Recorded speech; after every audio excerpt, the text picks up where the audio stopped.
Plane crash में एक बंदा पैरालाइज हो जाता है, फुल बॉडी पैरालिसिस।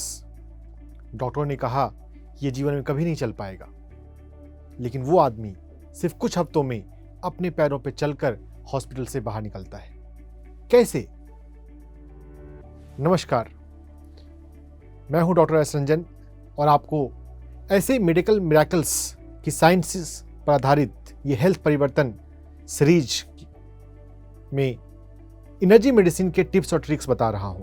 पूरी तरह से देखकर समझकर आप अपने लाइफ में कोई भी बीमारी, चाहे डॉक्टर ने उसे लाइलाज कहा हो, उसे ठीक कर सकते हैं। हम समझ रहे हैं कि क्या होता है हेल्थ की रियल मीनिंग। हमने पहले के एपिसोड्स में देखा हील बुक जो इतनी पावरफुल लाइफ ट्रांसफॉर्मिंग है। क्या है इस बुक में ऐसा जिसे पढ़कर आप अपनी कोई भी बीमारी को हील कर सकते हैं? हेल्थ के डिफिनीशन और मीनिंग को हमने देखा। मेडिकल मिरेकल की ये स्टोरी, प्लेन क्रैश को सरवाइव करना, यह दिखाया गया है द सीक्रेट डॉक्यूमेंट्री फिल्म में। मॉरिस गुडमैन नाम का वो व्यक्ति अभी भी जीवित हैं और उन्होंने एक किताब लिखी है मेडिकल मिरेकल, क्योंकि प्रैक्टिकली ये एक मिरेकल ही है। उनके सरवाइव होने की और उनके चलने की प्रोबेबिलिटी बहुत कम थी। जब वो हॉस्पिटल में पैरालाइज है, मॉरिस गुडमैन एक सक्सेसफुल बिजनेसमैन होते हैं और बहुत पैसा उन्होंने कमाया। उनको शौक था तो उन्होंने हेलीकॉप्टर खरीदा और उस हेलीकॉप्टर के एक उड़ान में वो हेलीकॉप्टर क्रैश कर गया और उनकी पूरी बॉडी पैरालाइज हो गई। हॉस्पिटल में डॉक्टर जब कह रहे थे कि ये अब कभी चल नहीं पाएगा, उसकी सिर्फ सुनने की क्षमता काम कर रही थी, वो बोल भी नहीं सकता था, वो अपने हाथ और पैर भी नहीं हिला सकता था। लेकिन उस समय उसने अपने माइंड में कहा, जो डॉक्टर बोल रहे हैं ये डॉक्टर का ओपिनियन है, मैं अपने पैरों पर अगले कुछ हफ्तों में चलूंगा। और अपने विल पावर से वो ऐसा करने में कामयाब होते हैं। विल पावर हमें इंसान बनाता है। इस बुक का जो सेकंड चैप्टर है, your body is not machine. जब हम डॉक्टरों के पास जाते हैं, जो रिपोर्ट्स एक्सरे पर, अल्ट्रासाउंड पर या ब्लड रिपोर्ट पे दिखती है, उसके बेसिस पर डॉक्टर की डायग्नोसिस होती है। और हम डॉक्टर्स के वर्ड्स को इतना सीरियसली लेते हैं कि अगर डॉक्टर्स ने कुछ कहा तो हम उसे पूरी तरह से मान लेते हैं। डॉक्टर्स जो कह रहे हैं वो एक ऑब्जर्वेशन है, वो एक ओपिनियन है। वो कभी सही हो भी सकता है, कभी नहीं भी। इसलिए जब भी कभी कोई डायर प्रोग्नोसिस हो, कोई खतरनाक बीमारी, कोई बड़ी बीमारी, वैसे एनर्जी मेडिसिन के हिसाब से कोई बीमारी बड़ी नहीं है। फीवर को हील करने में जितना एफर्ट लगता है, उतना ही एफर्ट कैंसर को हील करने में लगता है। आपको अपने भीतर उन्हीं आयाम पर काम करना है। अगर आप अपने विल पावर से अपना कोल्ड ठीक कर सकते हैं, कैंसर ठीक, तो कैंसर को भी ठीक किया जा सकता है। एनर्जी मेडिसिन में कोई बड़ी बीमारी नहीं होती, कोई लाइलाज बीमारी नहीं होती। लेकिन जो पॉपुलर मेडिकल पैराडाइम है, उसमें फियर और मैकेनिकल पर्सपेक्टिव, जो मेन स्ट्रीम मेडिकल पैराडाइम है, उसमें हर एक चीज को सिर्फ मैकेनिकल ढंग से देखा जाता है। यहां तक कि हमारे पास माइंड है, इसका भी कोई जिक्र नहीं है। बहुत इंटरेस्टिंग बात है। चंडीगढ़ में एक मेडिकल ऑन्कोलॉजिस्ट हैं, डॉक्टर सचिन गुप्ता। अपने एक लेक्चर में मैंने सुना, MBBS MD की बुक्स में एक बार भी माइंड वर्ड नहीं आता।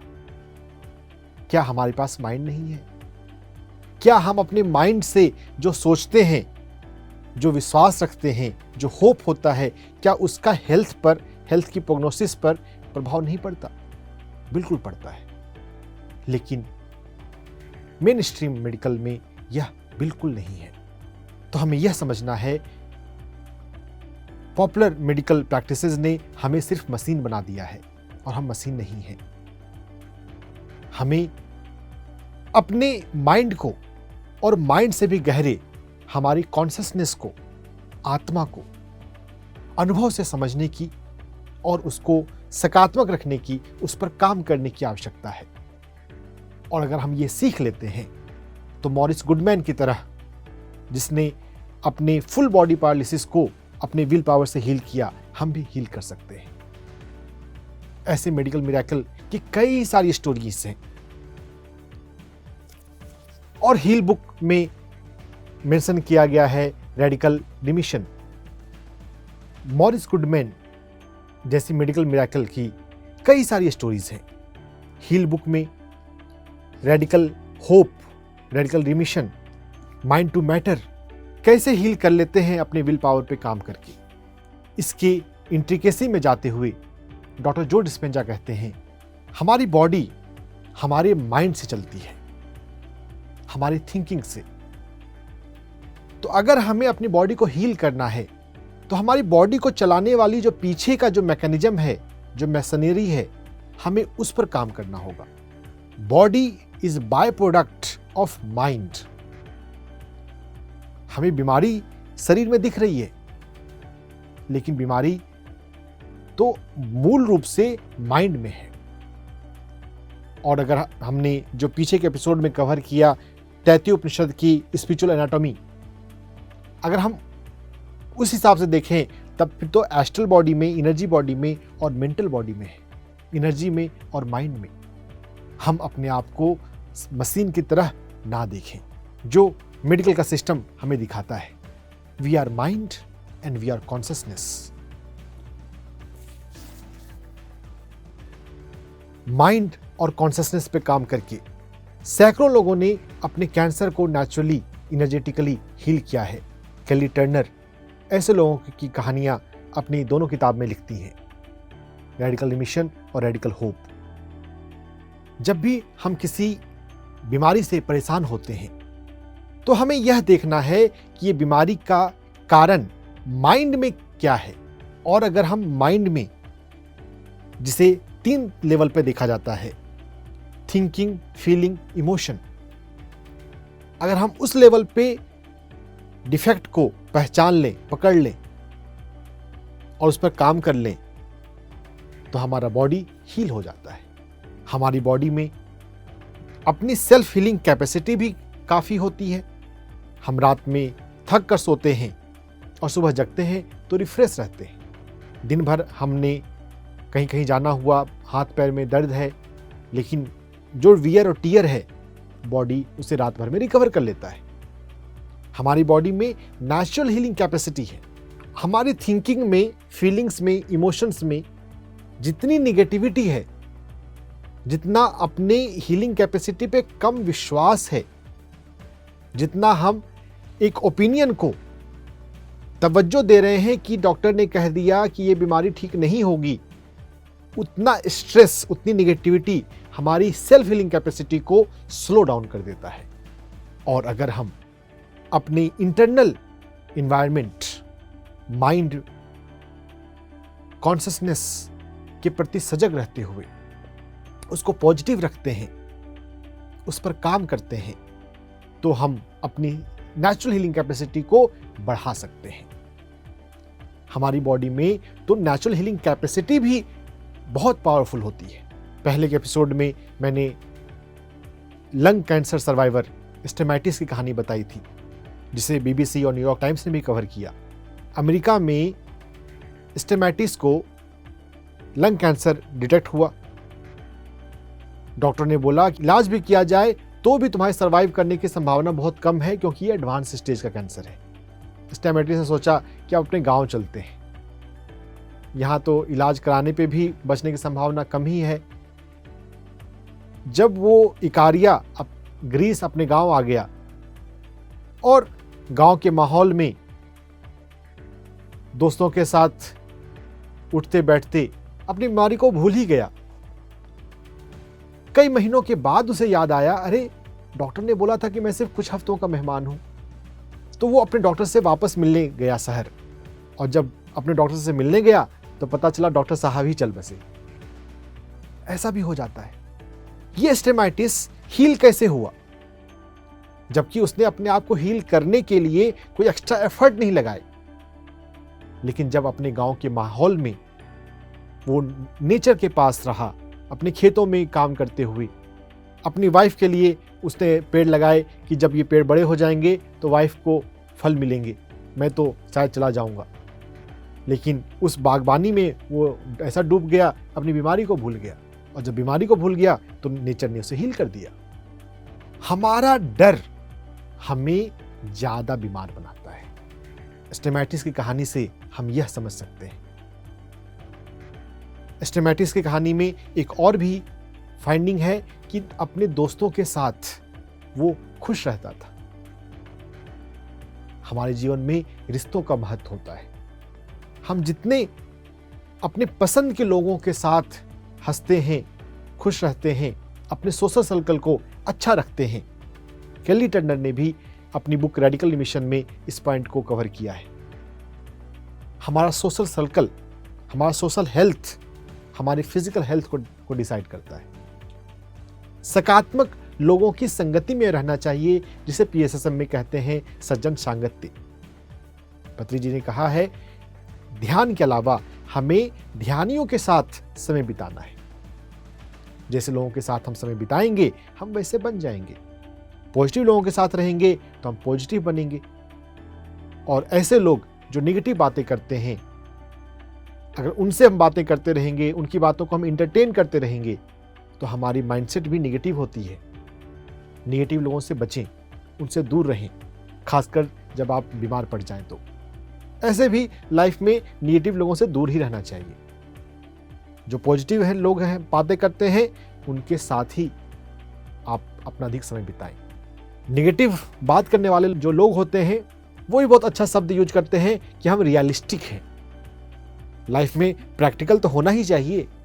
अगर स्टेमैटिस प्रैक्टिकल होता तो कुछ हफ्तों में ही उसका राम नाम सत्य हो गया होता। Think miraculous, not practical. We are soul, we are not body, we are not machine. हम जैसा सोचते हैं वैसा हमारे साथ होता है। सकारात्मक सोचेंगे सकारात्मक होगा, नकारात्मक सोचेंगे नकारात्मक होगा। हम सकारात्मक कैसे सोचें वो हमें सीखना है। उस डर से, जो डर हमें मेडिकल पैराडाइम दे देता है। मेडिकल पैराडाइम में, मेडिकल इंडस्ट्री में डर ही डर है। डॉक्टर भी मेडिकल लीगल केस ना लग जाए, पेशेंट मुझे स्यू ना कर दे, तो वो डायर जो पुअर जो प्रोग्नोसिस है वही बताते हैं कि बाद में कोई मुझे बोले नहीं कि डॉक्टर साहब आपने ये कहा था तो ये हो गया। मेडिकल सिस्टम में बहुत ज़्यादा फियर आ चुका है। जितना हम बच सकें हॉस्पिटल से उतना अच्छा है।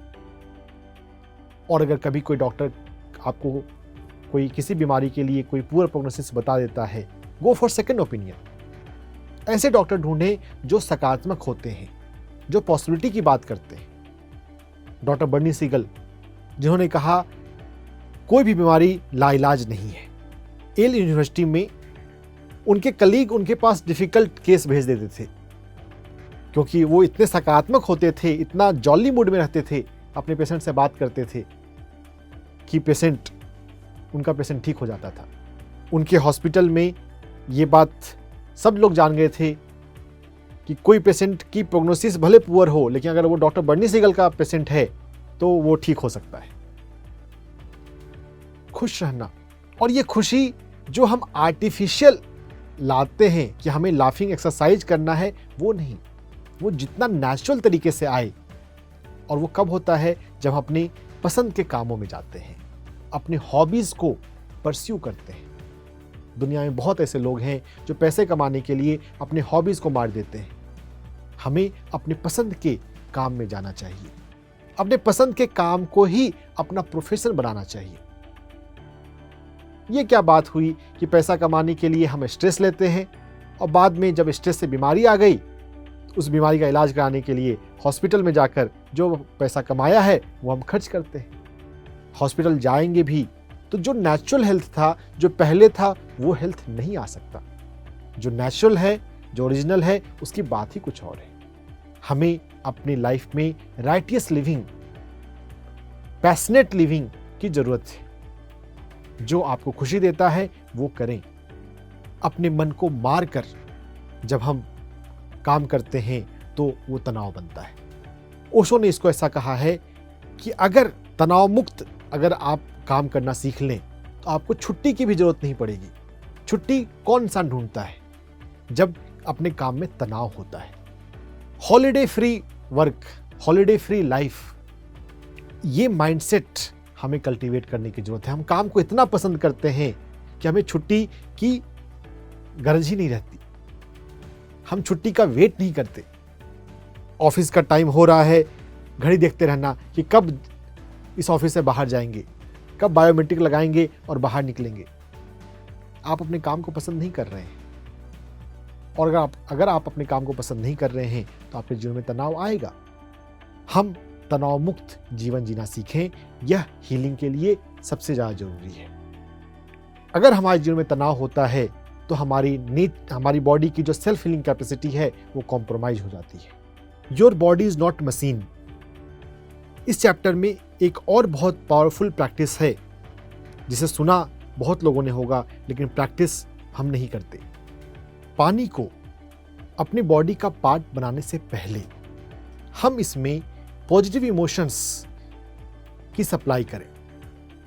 डॉक्टर मसारू इमोटो के एक्सपेरिमेंट में जो हमने देखा कि जो भी हम भावना पानी को देते हैं, इसका इंटरनल स्ट्रक्चर वैसा चेंज हो जाता है। तो जब भी पानी पीने की बात हो तो उसे अपने हाथ में लेकर आंखें बंद करके कुछ सेकंड के लिए हम इससे पहले थैंक यू बोलें। थैंक यू देने से आप जिस भी व्यक्ति को थैंक यू दें वो भीतर से खिल जाता है, तो पानी की चेतना भी प्रभावित होती है। थैंक यू बोलने के बाद हम इसको डिवाइन एनर्जी से, कि यह पानी डिवाइन वाटर है, किसी भी व्यक्ति को, किसी भी वस्तु को हम जैसा बोलते हैं वैसा वो रिस्पॉन्ड करता है। एक ब्लाइंड पर्सन को आप अंधा बोलें और सूरदास बोलें, दोनों से फर्क पड़ जाता है। हमारे प्रधानमंत्री जी ने अभी विकलांग को दिव्यांग कह के संबोधित करना है, यह मैसेज दिया। अब विकलांग वर्ड कहीं नहीं आता, दिव्यांग वर्ड आता है। शब्दों के परिवर्तन से हमारे हेल्थ में परिवर्तन हो जाता है। तो यह पानी एक दिव्य जल है, ऐसा आपको भाव करना है कुछ सेकंड के लिए आंखें बंद रखते हुए।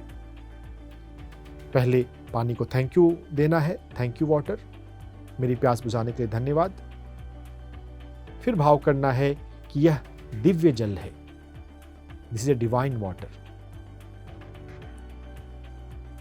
और उसके बाद हम उस डिविनिटी को बढ़ाने के लिए व्हाइट लाइट विजुलाइज भी कर सकते हैं कि इसमें स्पिरिचुअल रियलिटी वीडियो आपने देखा होगा। अगर आपने नहीं देखा है तो यूट्यूब पर जाकर spiritual reality PMC Hindi video देखिए। व्हाइट एनर्जी, स्पिरिचुअल एनर्जी जब हम ध्यान में होते हैं तो हमारे अंदर उतरती है।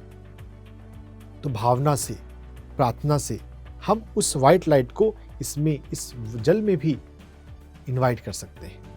तो आंखें बंद रखते हुए पानी को, जब हमने कहा यह एक दिव्य जल है, डिवाइन वाटर है, उसके बाद भाव करना इसमें ऊपर से डिवाइन एनर्जी आ रही है 30 सेकंड के लिए। This is a divine water और इसकी डिविनिटी बढ़ रही है। ऐसा आधे मिनट से 1 मिनट प्रयोग करने के बाद फिर इस पानी को आप पिया करें। दिन में कितनी बार हम पानी पीते हैं? हर बार आप अपने शरीर में पॉजिटिव इमोशंस, डिवाइन वाइब्रेशंस को भर सकते हैं पीने वाले पानी को इस तरह से चार्ज करके। You are not machine. पानी को सिर्फ इस मशीन में मत डाल दें कि पानी की प्यास लगी, बस पानी को मशीन में डाल दिया। आप एक जीवित चेतना है और पानी के अंदर भी चेतना है, उसे धन्यवाद देकर, उसे चार्ज करके अपनी बॉडी में डालें। जितना हम ग्रैटिट्यूड पे करेंगे उतने हम ज़्यादा लाइवली होंगे। आगे ग्रैटिट्यूड के महत्व के बारे में और ग्रैटिट्यूड एक्सरसाइज के बारे में भी बताऊंगा।